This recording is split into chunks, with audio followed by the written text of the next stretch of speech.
Amin. Haleluya. Sama-sama taruh tangan kanan kita di dada yuk. Di rumah kita masing-masing. Sama-sama bilang sama saya mau hidup saya dipakai oleh Tuhan. Amin. Ketik di kolom komentar, saya mau hidup saya dipakai oleh Tuhan. Ayo teman-teman di TikTok, Instagram, Facebook, dan Zoom, ketik di kolom komentar, aku rindu hidupku dipakai oleh Tuhan. Saudara, kalau hidup kita tidak dipakai oleh Tuhan, maka si jahat akan memakai hidup kita. Kalau hidup kita tidak mau dipakai oleh Tuhan, maka kuasa-kuasa kegelapan akan memakai hidup kita untuk menghancurkan hidup kita, menghancurkan hidup orang lain.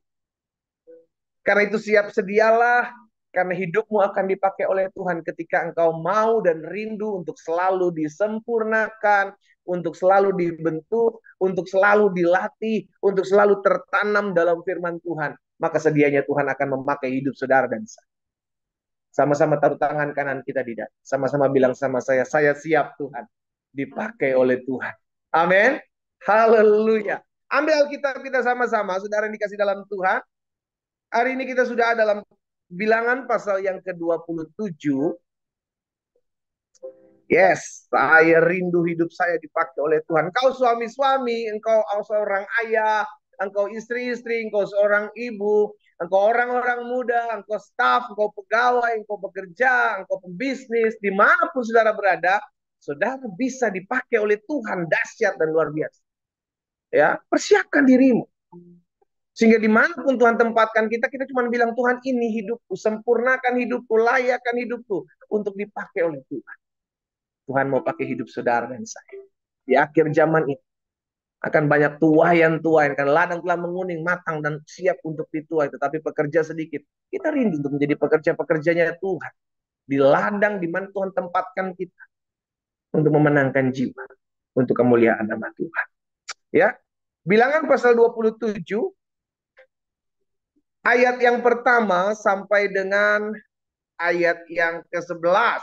Bilangan pasal 27 ayat pertama sampai dengan ayat 11.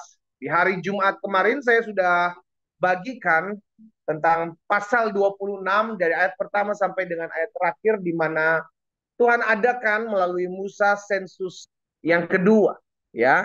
Penghitungan bangsa Israel yang kedua di mana semua adalah orang-orang yang baru, generasi-generasi yang baru. Karena sensus yang pertama yang dibuat di padang gurun segala dikasih dalam Tuhan selesai semua, nggak ada orang-orang yang ikut kecuali Yosua dan Kaleb, iya kan? Sehingga akhirnya ketika masuk dalam sensus yang kedua, mereka dipersiapkan Tuhan, diingatkan Tuhan bagaimana setiap mereka harus belajar dari pengalaman orang-orang tua mereka yang tidak memasuki tanah perjanjian agar jangan sampai mereka sama seperti orang-orang sebelumnya. Jadi setiap hidup kita itu adalah sebuah pembelajaran ya. Buat teman-teman yang belum kemarin hari Jumat mengikuti, saya sudah posting, saya sudah bagikan renungan ini di dalam YouTube channel saya dan Heru, saudara bisa lihat di sana. Oke, sekarang kita sudah ada dalam Bilangan pasal 27 ayat yang pertama sampai dengan ayat yang ke-11. Jadi ketika bangsa Israel disensus, ketika bangsa Israel dikumpulkan di sana, tiba-tiba ada perempuan-perempuan yang maju menghadap kepada Musa, menghadap kepada Harun, dan menghadap kepada orang-orang banyak pada saat itu. Di ayat yang pertama, perhatikan. Kemudian mendekatlah anak-anak perempuan Zelafehat, jadi seorang yang bernama Zelafehat, anak-anaknya ini keturunan dari Bani Manasye ini datang kepada Musa dan Harun di sana. Manasye bin Yusuf ya kan, bin Hefer, bin Gilead, bin Makir, dan bin Manasye dari kaum Manasye bin Yusuf. Nama anak-anaknya itu adalah Mahla, Noah, Hogla, Milka, dan Tirsa. Berdiri di depan Musa dan Imam Eleazar dan di depan para pemimpin dan segenap umat itu di dekat pintu kemah pertemuan. Jadi mereka nih berempat ini, berlima ini datang, anak-anak Zelafehat ini datang kepada Musa dan Imam Eleazar, sudah dikasih dalam Tuhan. Untuk apa? Untuk menyampaikan sesuatu. Ya, perempuan-perempuan semuanya menyampaikan sesuatu. Berdiri di depan Musa dan Imam Eleazar, di depan para pemimpin, segenap umat, di dekat pintu kemah pertemuan dan berkata, ini perkataan. Ayah kami telah mati di padang gurun, walaupun ia tidak termasuk ke dalam kumpulan yang bersepakat melawan Tuhan, yaitu dalam kumpulan Korah. Tetapi ia telah mati karena dosanya sendiri dan ia tidak mempunyai anak laki-laki. Mengapa nama ayah kami ini harus dihapus dari tengah-tengah kaumnya? Oleh karena ia tidak mempunyai anak laki-laki. Berikanlah kepada kami milik tanah di antara saudara-saudara ayah-ayah kami. Jadi saudara yang dikasih dalam Tuhan, anak-anak ini, perempuan-perempuan ini, orang tuanya, ayahnya sudah mati. Tetapi ada satu hukum pada saat itu, bahwa yang menerima hanyalah kaum pria. Kalau ada anak laki-laki, maka mereka diperhitungkan. Tetapi kalau mereka tidak punya anak-anak laki-laki, maka anak-anak perempuan ini nggak dapat apa-apa. Nggak dapat milik tanah pusaka orang tua. Lalu perempuan-perempuan ini, anak-anak perempuan Silafati merasa kayak, aduh kita mesti sampaikan kepada Musa ini. Karena kalau nggak kita nggak akan pernah punya tanah gitu kan. Nggak akan punya tanah pribadi, nggak punya tanah pusaka buat mereka. Karena mereka tidak memiliki saudara laki-laki. Mereka sampaikan kepada Musa, saudara apa yang Musa lakukan? Karena ini adalah hukum yang baru atau hukum yang belum pernah Musa alami. Maka ayat 5 mengatakan, lalu Musa menyampaikan perkara itu ke hadapan Tuhan. Saudara, ini yang kita pelajari dari Musa. Ketika kita tidak tahu harus berbuat apa, tanya sama Tuhan. Sama-sama bilang sama saya harus tanya Tuhan. Amin. Ada banyak dari kita ketika kita diperhadapkan dengan sesuatu yang baru, Tuhan, aku nggak tahu mesti buat apa dengan perkara ini.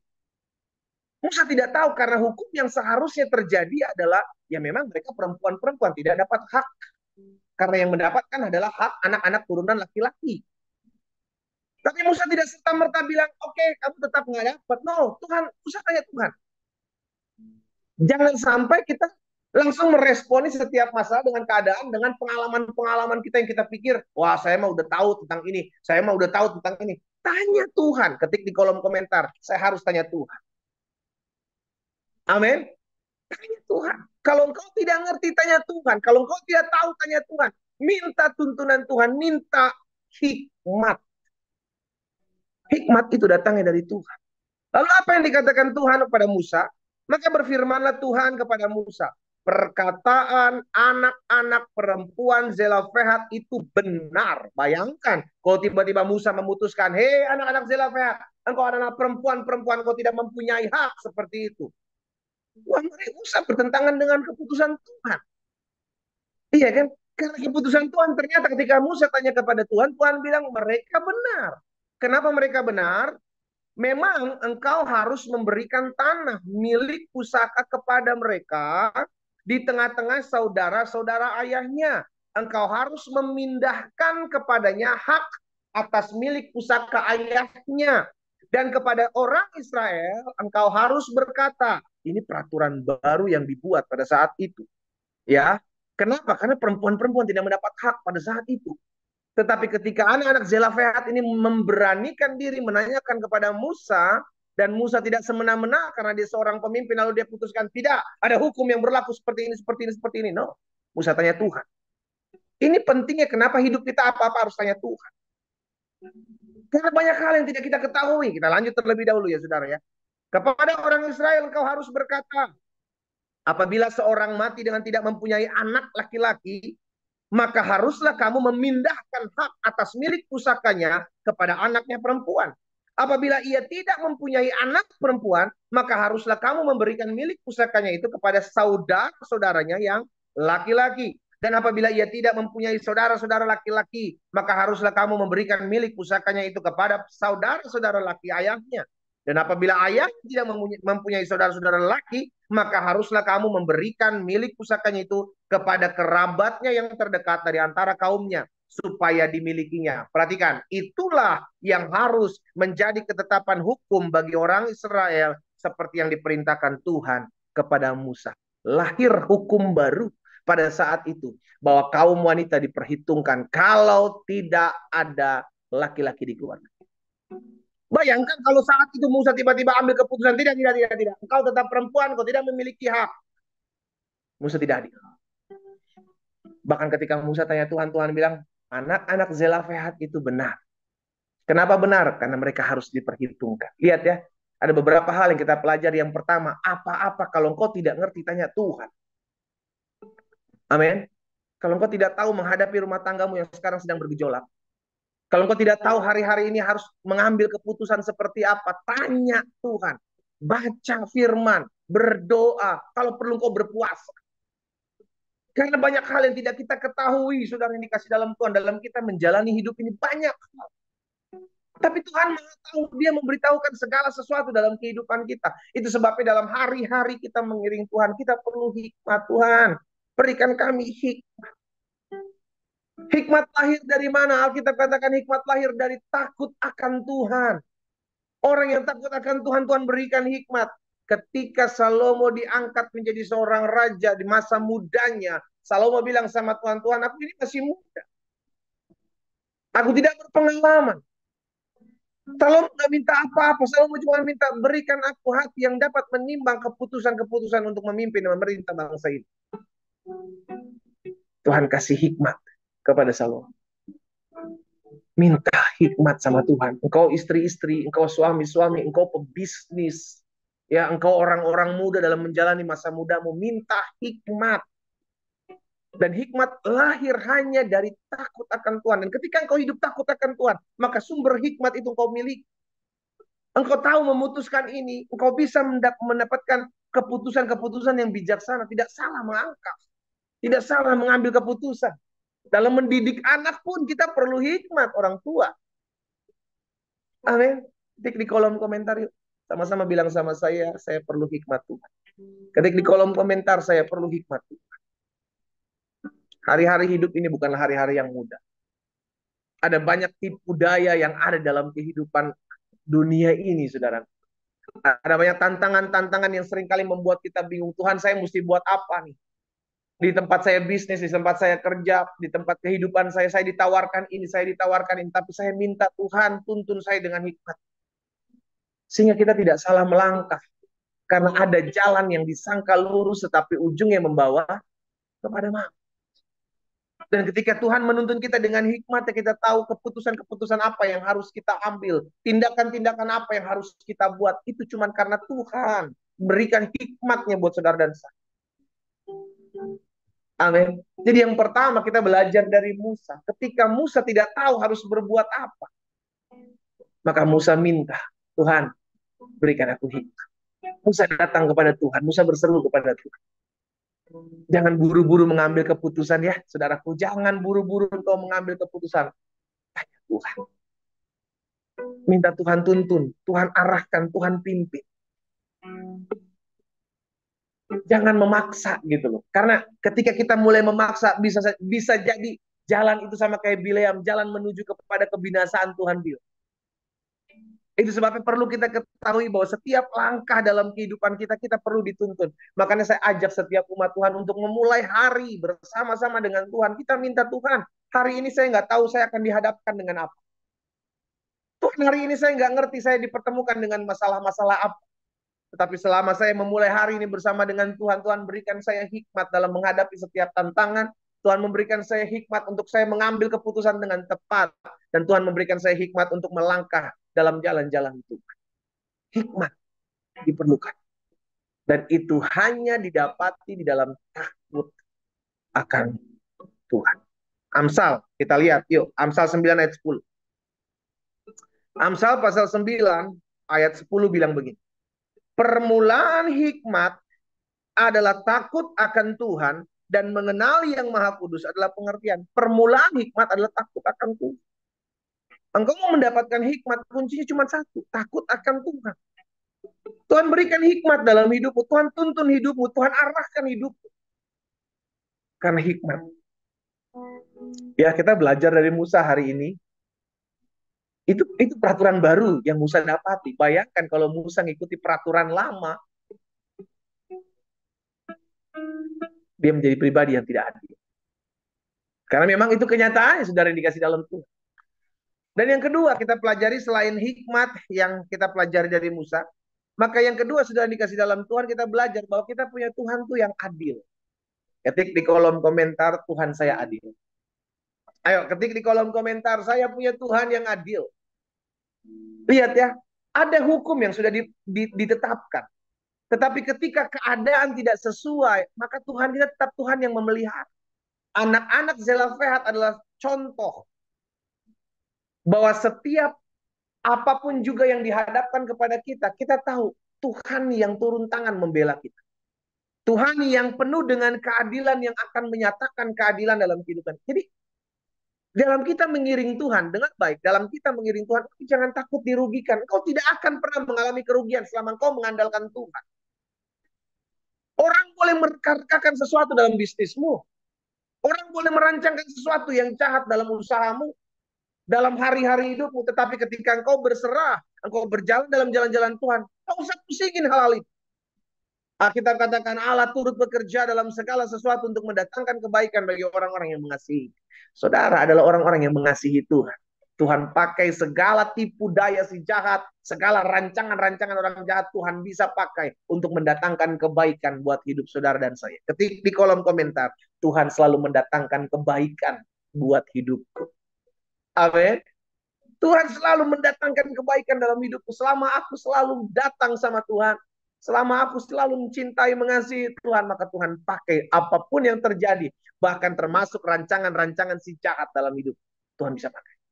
Itu sebabnya Yusuf dengan berani mengatakan, kau mereka-rekakan sesuatu yang jahat bagiku. Tetapi Tuhan memakai rekaan-rekaan manusia yang jahat untuk mendatangkan kebaikan buat hidup. Sehingga akhirnya Yusuf tidak kepahitan sama saudara-saudaranya yang pernah merancangkan yang jahat, yang menjualnya sebagai seorang budak. Dia gak kepahitan. Kenapa Yusuf gak kepahitan kepada saudara-saudaranya? Karena Yusuf memahami hal ini, bahwa Tuhan yang atur hidupnya. Tuhan yang pimpin hidupnya. Sehingga Tuhan bisa pakai orang-orang yang merancangkan yang jahat, yaitu saudara-saudaranya ini, untuk membawa dan menggenapi rencana Tuhan dalam hidupnya. Nah, jadi jangan panik, jangan takut, jangan stres. Ingat, kita punya Tuhan yang adil kok. Tuhan akan memutuskan keputusan-keputusan yang adil dalam hidup saudara dan saya. Amin. Karena itu saudara dikasih dalam Tuhan, dua hal ini saya bagikan buat setiap kita pagi hari ini secara khusus di hari pertama dalam minggu yang berjalan ini. Yang pertama, ingat kita perlu hikmat Tuhan. Ingat apa-apa tanya Tuhan, jangan sok tahu, kita nggak maha tahu, Tuhan yang maha tahu. Karena itu apapun jangan langsung buru-buru ambil keputusan. Oh saya pengen dia menjadi pasangan hidup saya mau dia menjadi kekasih saya mau dia menjadi suami saya, jadi istri saya. Jangan terburu-buru wahai orang muda. Tanyakan Tuhan, doakan, puasakan kalau perlu. Karena untuk mengambil keputusan menikah itu seumur hidup, bukan seumur jatuh. Seumur hidup. 4L, lu lagi, lu lagi. Dia terus yang kau lihat seumur hidupmu, wahai orang muda. Jangan kau buru-buru mengambil keputusan sesaat saja oleh karena perlakuan dia saat ini. Tapi doakan, Tuhan benarkah dia pasangan hidup yang berasal dari Tuhan. Berikan tanda Tuhan. Tuntun aku dengan hikmat. Saya percaya Tuhan akan menuntun hidupmu orang-orang muda. Tuhan akan mengarahkan hidupmu ke tempat di mana Tuhan mau engkau berada. Tuhan akan membawa engkau ketemu dengan orang-orang yang tepat untuk membawa mereka masuk dalam rencana dan rancangan Tuhan. Jadi yang pertama perlu hikmat. Ya, minta hikmat, tuntunan Tuhan dalam hidup kita. Apapun, engkau berbisnis, engkau bekerja, engkau berusaha, minta hikmat. Karena kita nggak tahu, mungkin ada orang-orang yang berusaha menipu kita, berusaha menjegal kita, berusaha merancangkan yang jahat. Ketika Tuhan beri hikmat, Tuhan beritahu segala sesuatu dalam hidup. Dan yang kedua, kita belajar hari ini bahwa kita punya Tuhan yang adil. Jangan tertekan hidupmu dengan perilaku-perilaku orang di sekelilingmu yang mungkin membuat engkau merasa kayak tidak menerima keadilan. Ya, memang dia ini tidak adil. Kita ada di dunia yang tidak adil, but it's okay. Kita masih punya Tuhan yang adil dalam hidup kita. Dan Tuhan campur tangan, Tuhan berperkara dalam hidup kita, it's okay. Engkau mendapat perlakuan tidak adil, nggak apa-apa. Tuhan akan nyatakan keadilan dalam hidupmu. Ingat, Tuhan ciptakan langit dan bumi. Tuhan tidak buta. Tuhan tidak tuli. Tuhan berperkara dalam hidup kita karena dia Allah ya. Dua hal ini saya bagikan buat setiap kita menjalani hari ini. Hikmat Tuhan kita perlukan, dan ketahuilah bahwa Tuhan kita adalah Tuhan yang adil. Kita berdoa. Kita datang kepada Tuhan. Bapak terima kasih.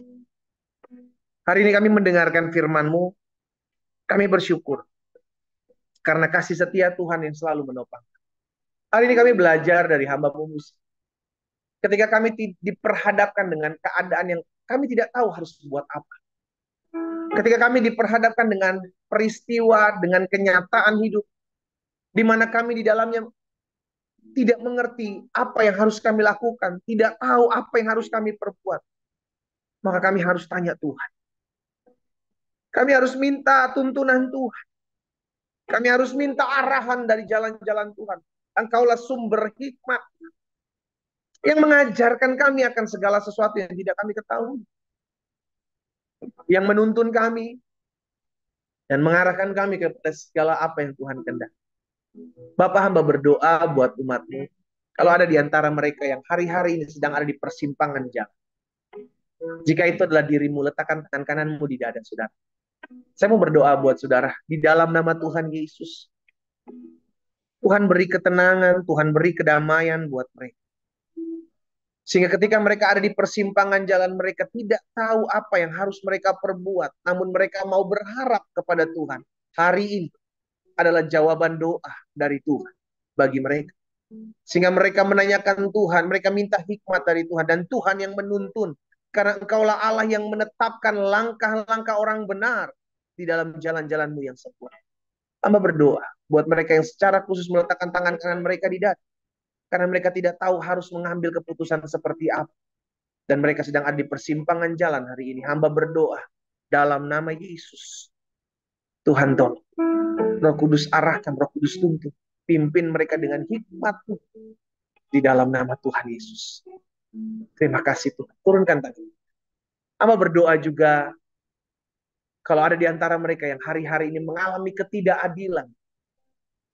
Kami tahu dunia di mana kami hidup adalah dunia yang tidak adil. Tapi kami masih punya Tuhan yang adil. Tuhan yang akan menyatakan keadilan-Mu dalam hidup kami, dalam rumah tangga kami, dalam keluarga kami, dalam hubungan kami satu dengan yang lain, di tempat pekerjaan, usaha, bisnis, studi kami. Engkau Allah yang adil, itu sebabnya Engkau akan menyatakan keadilan-Mu bagi kami.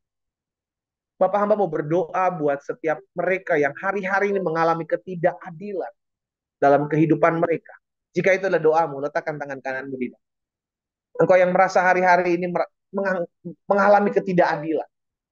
Engkau dicurangi, engkau difitnah, engkau dirugikan, letakkan tangan kananmu di dada. Bapak, hamba berdoa bagi mereka. Di dalam nama Tuhan Yesus. Satu persatu Tuhan jamah. Sehingga setiap mereka yang hari-hari mengalami ketidakadilan, mereka mengalami damai dari Tuhan. Mereka diingatkan bahwa mereka masih punya Tuhan yang adil. Dan kami percaya manusia boleh mereka-rekan yang jahat, manusia boleh mereka-rekan ketidakadilan bagi kami, tetapi Tuhan pakai semua rekan-rekan mereka untuk menyatakan kemuliaan-Mu dalam hidup mereka, kami anak-anak Tuhan di tempat di mana kami tinggal. Bapak hamba berdoa dalam nama Yesus. Satu persatu Tuhan jaga. Satu persatu Tuhan lawat. Sehingga setiap kami melihat bagaimana pembelaan Tuhan, pertolongan Tuhan, dan keadilan Tuhan nyatakan kami. Demi nama Tuhan Yesus Kristus. Terima kasih Tuhan. Turunkan tangan kita. Saya mau berdoa buat saudara yang sakit. Letakkan tangan kananmu di bagian tubuhmu yang sakit. Karena ada tertulis, disampaikan firman, disembuhkan mereka. Dan tanda-tanda ini menyertai orang percaya. Dia akan tumpangkan tangan seorang sakit dalam sakit menjadi sembuh. Letakkan tangan kananmu di bagian tubuhmu yang sakit. Angkat tangan kirimu ke atas dan kau bergantung kepada Tuhan. Bapak, hamba berdoa buat mereka yang sakit pagi hari ini. Karena hamba percaya ada kuasa buat hidup orang benar, bahwa tanda-tanda ini menyertai orang percaya. Dia akan tumpangkan tangan seorang sakit dan orang sakit menjadi sembuh. Kami meletakkan tangan kanan kami di bagian tubuh kami. Dan kami mengangkat tangan kiri kami ke atas. Tanda kami mau bergantung penuh kepada Tuhan, sumber kesembuhan. Hamba mau berdoa di dalam nama Yesus. Tuhan jamah mereka yang sakit. Tuhan pulihkan oleh bilur-bilur-Mu. Kami yang sakit pagi hari sudah dijamah dan disembuhkan Tuhan. Dalam nama Yesus Kristus Tuhan jadi sembuh. Kami terima dengan iman di dalam nama Tuhan Yesus. Turunkan tanganku. Bapak, hamba menyerahkan setiap pokok-pokok doa dari umat-Mu satu persatu pagi hari ini. Mereka yang menuliskan pokok-pokok doa di kolom-kolom komentar, baik yang di TikTok, Instagram, Facebook, dan Zoom. Mereka yang menuliskan pokok-pokok doa dan mengirimkan di akun-akun gereja-Mu di tempat ini. Kami satukan hati kami berdoa di dalam nama Tuhan Yesus. Biarlah Tuhan yang menjawab setiap pokok-pokok doa kami. Kami berseru karena kami percaya orang yang berseru kepada Tuhan akan Tuhan tolong. Itu sebabnya kami berdoa dalam nama Yesus. Satu persatu jawaban doa akan kami lihat. Campur tangan Tuhan, pertolongan Tuhan, pembelaan Tuhan nyata, sempurna bagi kami. Di dalam nama Yesus, hamba berdoa, hamba ucapkan berkat. Rumah tangga anak-anak Tuhan diberkati. Suami istri saling mencintai, menghargai satu dengan yang lain. Hubungan orang tua dan anak, adik dan kakak, mertua dan menantu, hubungannya harmonis. Pemulihan, rekonsiliasi keluarga terjadilah dalam nama Yesus. Pemulihan demi pemulihan terjadi. Terima kasih Tuhan Yesus. Kami percaya ada kuasa, kami percaya ada lawatan Tuhan. Kami bergantung penuh kepada Tuhan. Berkati setiap pekerjaan, usaha, bisnis dari anak-anak Tuhan. Apapun yang mereka kerjakan di bawah tangan Tuhan berhasil. Kalau ada di antara mereka yang baru-baru mau merintis usaha, merintis pekerjaan, Tuhan buka jalan bagi mereka. Pertemukan dengan orang-orang yang berasal daripada Tuhan, yang mensupport mereka. Di dalam nama Yesus, bahkan hamba berdoa, biarlah Tuhan campur tangan buat setiap orang-orang muda yang hari-hari ini berdoa untuk memberkati rencana-rencana masa muda mereka. Hamba berdoa Tuhan tolong sehingga mereka yang membutuhkan pekerjaan bertemu dengan lapangan pekerjaan yang berasal daripada Tuhan di dalam nama Yesus. Bahkan hamba berdoa kalau ada orang-orang muda yang hari-hari ini sedang berdoa untuk mendapatkan pasangan hidup. Oh Tuhan Yesus, tuntun mereka sehingga mereka bertemu dengan pasangan hidup yang berasal daripada Tuhan sendiri, yang mengasihi Tuhan Yesus, yang mencintai Tuhan Yesus dan mengasihi, menghargai hidup mereka. Di dalam nama Tuhan Yesus Kristus. Bapak terima kasih. Hamba juga berdoa menyerahkan ke dalam tangan Tuhan yang kuat. Allah memberkati setiap orang-orang tua yang mendoakan anak-anaknya. Tuhan jamah setiap nama-nama yang diangkat dalam doa pagi hari ini. Bahkan kami berdoa buat setiap mereka yang mungkin bergabung dalam doa pagi online. Mungkin mereka hari ini belum mengenal Yesus. Atau mungkin mereka sedang jauh hidupnya dari Tuhan. Hamba berdoa, mengucapkan berkat.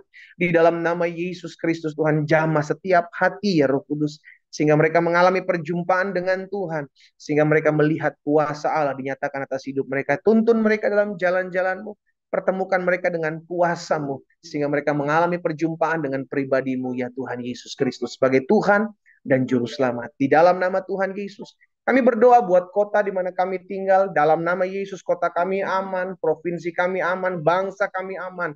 Tuhan kami berdoa di dalam nama Yesus untuk pemilihan pilkada yang ada di dalam nama Tuhan Yesus. Tuhan memberkati pemilihan wali kota, wakil wali kota, gubernur, wakil gubernur, bahkan seluruh pemimpin-pemimpin daerah. Kami berdoa dalam nama Yesus. Biarlah semua berjalan dengan baik, aman, damai, diberkati dalam nama Yesus Tuhan. Bahkan lahir pemimpin-pemimpin yang takut akan Tuhan. Berkati ya Tuhan bangsa kami Indonesia, selamatkan Tuhan. Kami berdoa Bapak Presiden, Wakil Presiden, seluruh jajaran menteri diberkati Tuhan, roh takut akan Tuhan. Bahkan Tuhan juga yang akan menyingkapkan segala sesuatu yang terselubung, yang tidak berkenan di hati Tuhan. Di dalam nama Tuhan Yesus Kristus kami berdoa sehingga Indonesia penuh dengan kemuliaan Tuhan, jiwa-jiwa diselamatkan. Pakai gereja-gereja, pakai hamba-hamba Tuhan di bangsa ini Tuhan, bahkan bangsa-bangsa untuk menyampaikan isi hati Tuhan bagi Indonesia. Dalam nama Yesus. Bahkan hamba berdoa juga kalau ada anak Tuhan yang pagi hari ini bergabung dalam doa pagi online. Mereka tinggal di negara-negara yang lain di luar Indonesia. Tuhan juga yang memberkati bangsa itu. Tuhan memberkati negara tersebut. Sehingga ada keamanan, ada berkat, ada pertolongan, dan ada anugerah Tuhan. Bapak terima kasih buat hari ini. Kami menyerahkan sepanjang hari ini dalam tangan Tuhan yang kuat. Tuntun sertai kami semua dengan tuntunan kuasa roh-Mu. Hikmat, marifat Tuhan menuntun dan mengarahkan kami. Bahkan keadilan kuasa Tuhan menyatakan atas kehidupan kami. Hamba berdoa dan hamba ucapkan berkat di dalam nama Tuhan Yesus Kristus. Haleluya. Amin. Saudara yang dikasih dalam Tuhan, ingat, minta tuntunan, minta hikmat dari Tuhan untuk mengambil setiap keputusan, dan tetaplah berjalan dalam kuasa Tuhan, karena kuasa Tuhan nyatakan keadilan dalam hidup setiap kita. Doa saya menyertai kita semua. Selamat pagi, selamat beraktivitas, dan Tuhan Yesus memberkati. Shalom.